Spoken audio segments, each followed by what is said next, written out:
Today we're going to be taking a look at the Timbren line of silent ride suspension systems. Now these systems have been designed to work for trailers with capacities anywhere from 2,000 pounds all the way up to 14,000. Now the silent ride system from Timbren is really one of the best upgrades you can make to a trailer's suspension. This is going to give you excellent handling out of your trailer. We're not going to have so much of the side to side, but you're also going to feel it less as you haul it. As our suspension system works here up and down, whether you've got your trailer loaded to capacity or empty, you will hear and feel a noticeable difference in the ride quality on your trailer. Now I really appreciate that because we haul a lot of trailers around here and it's just aggravating always hearing that noise and always hearing that rattle behind you. This is almost completely eliminated it on this trailer. This is also going to be very important when it comes to car haulers. You've got cars in there, sometimes race cars, expensive cars. You don't want them being beat up, your tools that are in there, you don't want them shaking around a whole lot. This is also going to work out really well for our camper trailers. We've got dishes, we've got stuff in there that's important, we've got our tools stored in there. We just don't want them getting beat up. Installing a suspension system like this is really going to smooth all of that out for you. Now the setup we have here today is the single axle configuration. You can see we've got our 2x2 cross tube here, our axle here. Now this is also going to be available in a tandem axle configuration. So this body here becomes a little bit longer. We're going to have one of these off the back, we're going to have one of them off the front. And basically you're going to have the same cross tube, but it's going to be 2x4 and it sits between them. So right up flush against here and the other side. All in all, it's going to give us a really good solution. Now basically the way the system works, we're going to mount the upper bracket to our trailer. We've got our lower arm here that's free floating. We've got an AON rubber spring here and also here. So this one is constantly trying to expand out slightly and it's applying upward pressure on our arm. This one's applying downward pressure on our arm. So as we hit a bump, of course, this is going to go up. As this goes up, this is going to expand. So this one wants to pull it back, wants to get it back to its normal configuration. This one pushing out wants to get it to its normal configuration. So if we think about a regular leaf spring style suspension, it's just sitting there in the middle. It's just going to wiggle when we hit bumps and stuff like that, where this is fighting to remain nice and steady and calm over all those different bumps. Now let's take a look at our conventional leaf spring suspension versus our Timbren suspension. As you can see, there's a lot less movement. The trailer doesn't bounce up nearly as much, so it's generating a lot less noise. Overall, it's going to offer a much smoother and more controlled ride. Now let's take a look at just the silent ride system as we go through our test course. You see as we're hitting the different bumps, you're not seeing as much movement as what we're used to with a conventional suspension system. It recovers very quickly. Now as we're just doing some maneuvering around our parking lot, you can see there's no trailer roll side to side. With them working independently, it helps keep everything level. But these are also going to offer a variable spring rate. So if we load our trailer with a light load, these are going to be compressed slightly, and that's all the effort they're going to have to put out. So it's not going to stiffen up our ride tremendously.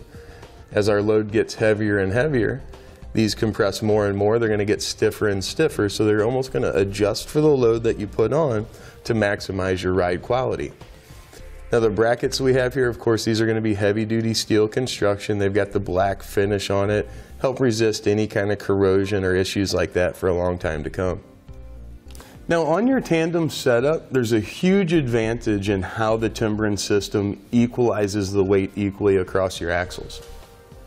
With this single setup, we're going to have our upper bracket, we're going to have our base arm. With the tandem setup, we're still going to have our upper bracket, we're still going to have our base arm, but there's a walking leg that goes in between those. It's going to have a single pivot point right here in the middle. So as the tire gets pushed up in the back, it forces that front tire down. As the tire in the front gets pushed up, it forces that rear tire down.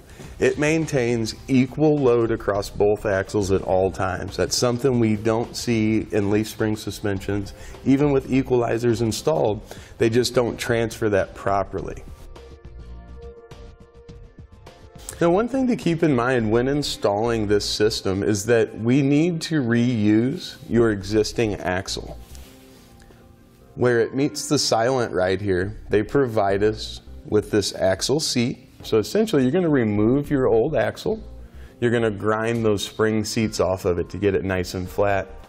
Get everything pre-assembled, place it up here, and you'll lay that weld across the back. Now once we've decided where we're going to be positioning the Silent Ride, I've marked my holes and center punched. You can see here. You can leave the Silent Ride clamped into position as if when you were setting it up and use those holes as the guide if you want to do it that way. That's going to be completely up to you. But we need to wind up with a 5/8 inch diameter hole. We're going to use the step bits. We're going to go 3/16, go up to like a 3/8, and just slowly work up to that 5/8. Generally that's the easiest way to drill through this steel. And we're going to get both our holes drilled out on this side and do the same thing on the other side.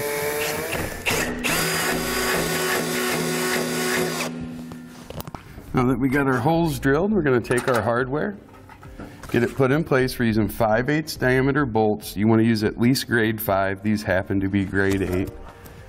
On the back side, we're going to put a flat washer on, put a lock washer on, and also our nut. Now we can snug our hardware down. Ours takes a 15/16. As long as yours is standard 5/8, it should be the same. All right, now we'll torque those down to the specifications, which are listed in the instructions. Now we've got our axle up in position. We've got our perches, or kind of like our spring perches here on the bottom. Now we had our welder take care of this. We had it all mocked up, and we had him pre-weld this. Although in your application, you're just going to have to put a bead across this side and right up here. So you, in the instructions, they tell you just to weld this up after you've got everything bolted up. So you might want to do it that way. It's kind of going to be up to you. But we just want to make sure we get our axle centered. So you measure from your brake flange here out to here or to the center of your trailer, whatever you want to do. You want to make sure that's equal on both sides. Now we've brought our U-bolts down and around. You can see here, each one of those gets a washer and a nut, and we're going to use a crisscross pattern, get those snug down, and then we're going to torque them per the instructions. Now here we've installed our cross member. Now this needs to be a 2 by 2 inch square piece of tubing. You can see it's 3/16 of an inch thickness. So we want it 2 by 2, 3/16 inch wall. And we've got our holes. We've got one here that we need to drill. Now those are going to go in all the way through, and then they need to come out that upper bracket. So I'm going to mark my bottom here. Just using kind of like a center punch. Now for our upper hole location here, it's going to be really tough to get anything in there to mark it. So I'm just going to use a right angle pick. And I'm going to go all the way around that elongated hole. Then we can just mark the center of that. All right, now we're ready to drill them out. These need to go to a 1/2 inch in diameter. We're going to use this step bit process just like we did on our trailer, so gradually enlarging it.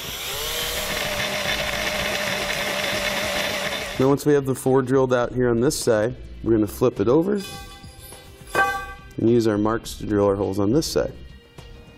Now we've got our cross member put back in place. We're just lining up those holes.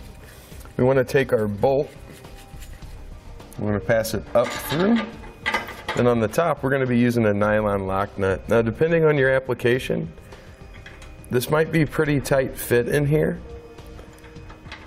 You could also use a flat washer, a lock washer, and a nut if you have space, but it seems like for us this nylon lock nut's really the best solution. I'm going to put 1 in each hole, so 2 on this side. We've already got the 2 on the other side. Now we'll get them tightened down. In most of your 1/2 inch bolts, you're going to need a 19 millimeter or 3/4, unless you're using something odd sized. Now we'll want to get these torqued down.